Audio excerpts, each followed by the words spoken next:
આપણે બધા pain killer તો લેતા જ હોઈએ છીએ, ડાયક્લોફેનેક, એસિક્લોફેનેક, પેરાસિટામોલ બધી, પણ આપણા મનમાં એક પ્રશ્ન હોય છે કે કેટલી પેઇન કિલર લઈએ તો સેફ કહેવાય, કે કેટલી પેઇન કિલર લઈએ તો એના પછી આગળ તો ના જ લેવી જોઈએ.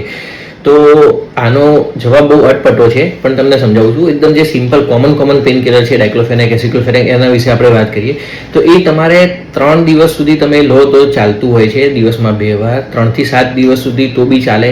15 દિવસ સુધી જો જરૂર હોય અને લો છો તો 15 દિવસ પછી તમારે એકવાર kidney function test, liver function test અને તમારું સ્ટૂલ એક્ઝામિનેશન કરાવવું જોઈએ કે એમાં કોઈ બ્લડ આવે છે કે નહીં, બરાબર. પણ 15 દિવસથી વધારે તો તમારે પેઇન કિલર ડૉક્ટરની સલાહ વિના જાતે ઘરે લેવી ના જોઈએ.